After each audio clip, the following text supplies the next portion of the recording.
मेरी पूरी नज़र कल के मतगणना पर भी थी। तो मेरा पहला रिएक्शन ये है कि लगभग 4,08,000 से भी अधिक वोट यहाँ मैंने सघन चुनाव प्रचार किए, मुझे अपना ऋणी बनाया है। जिन लोगों ने इस परिस्थिति में, मैं भी उनका साथ कभी छोड़ने वाला यह जनादेश हृदय से स्वीकार करता हूं। यह जनता का दिया हुआ जनादेश है, मैं उनको बधाई भी देता हूं। हार को भी स्वीकार करना चाहिए।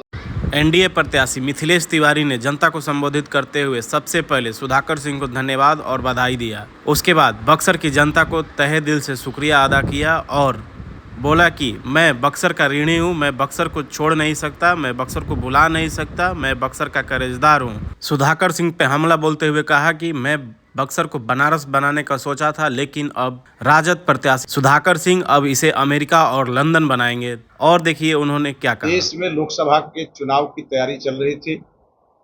बक्सर में 7वें चरण का मतदान 1 जून को हुआ था और पूरे देश के परिणाम कल आया है। कल 4 जून को बक्सर का भी परिणाम कल देर रात तक घोषित हुआ। क्योंकि मैं बक्सर भारतीय जनता पार्टी और एनडीए का के कैंडिडेट होने के नाते मेरी पूरी नज़र कल के मतगणना पर भी थी। तो मेरा पहला रिएक्शन ये है कि लगभग 4,08,000 से भी अधिक वोट मुझे इस चुनाव में बक्सर की महान जनता ने मुझे दिया है। बक्सर की महान जनता ने देश के माननीय प्रधानमंत्री आदरणीय नरेंद्र मोदी जी पर विश्वास किया है, भारतीय जनता पार्टी एनडीए पर विश्वास किया है और जो 2 महीने तक यहाँ मैंने सघन चुनाव प्रचार किए, मैंने जनता से वायदे किए और जनता के बीच रहकर काम करने का मैंने जो संकल्प लिया था, बक्सर की महान जनता ने 4,08,000 से भी ज़्यादा वोट दे करके मुझे अपना ऋणी बनाया है। मैं सबसे पहले बक्सर के सभी परिवारजनों को हृदय से धन्यवाद देता हूं, जिन लोगों ने इस परिस्थिति में मोदी जी का साथ दिया, भाजपा का साथ दिया और मेरा साथ। मैं भी उनका साथ कभी छोड़ने वाला नहीं।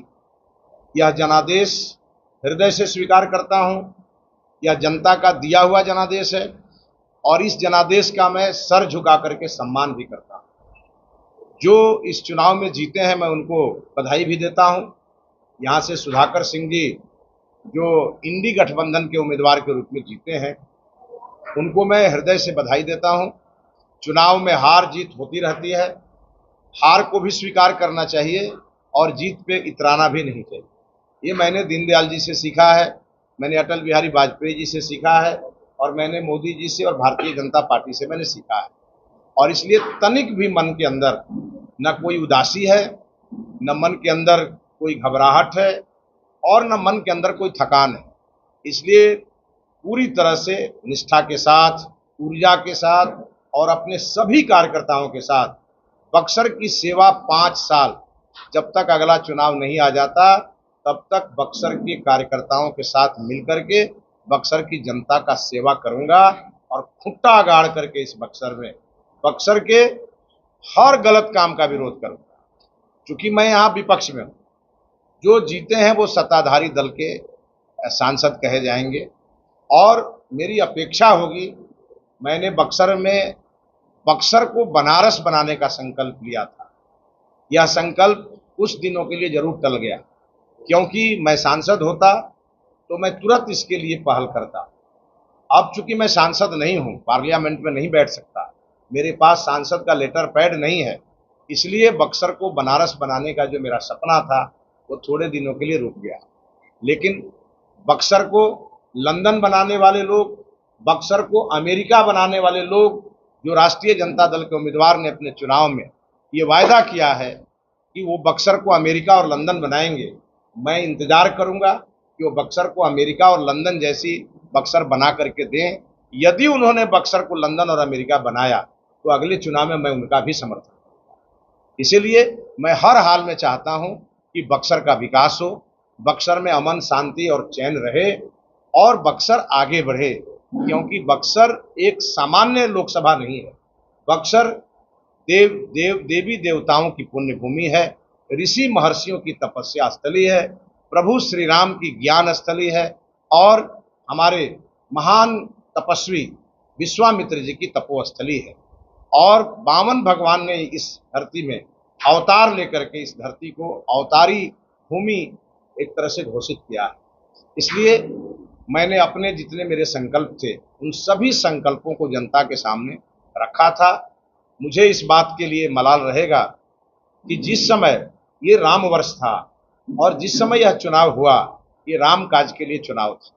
प्रभु श्री राम ने सिखाया है समाज में कोई भेदभाव नहीं होना चाहिए, और इसीलिए जब वो लंका की लड़ाई लड़ रहे थे तो किसी राजा का उन्होंने सहयोग नहीं लिया। उन्होंने उन वंचितों का सहयोग लेकर के और रावण जैसे प्रतापी राजा को हराया था।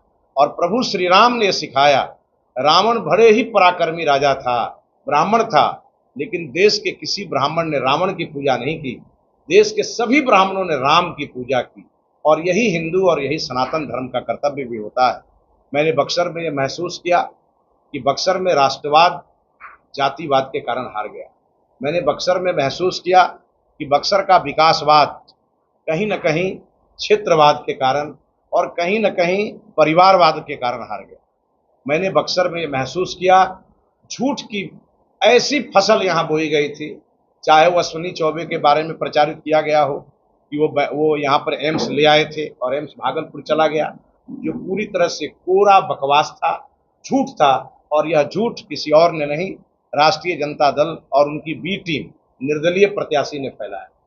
आपने देखा होगा कि जिस व्यक्ति ने यहाँ के एक निर्दलीय प्रत्याशी का मंच संचालन किया था नॉमिनेशन के सभा में, वह प्रत्याशी कल मिठाई खा रहा था राष्ट्रीय जनता दल के एमपी, नवनिर्वाचित एमपी के द्वारा। तो यह बात बक्सर की जनता को दिखना चाहिए कि ये वो लोग हैं जो जयचंद बन करके डस रहे थे इस बक्सर को, और बक्सर में लगभग 71 से 80 हजार लोगों का वोट जो पड़ना चाहिए था भारतीय जनता पार्टी के पक्ष में, वह वोट यत्र तत्र और सर्वत्र चला गया। और यह बक्सर के इतिहास में ये पहली और आखिरी घटना होनी चाहिए। लोकतंत्र में जब आदमी गिरता है तो संभलने का मौका लोकतंत्र ही देता है। मैं भी अपने पूरे पार्टी के कार्यकर्ताओं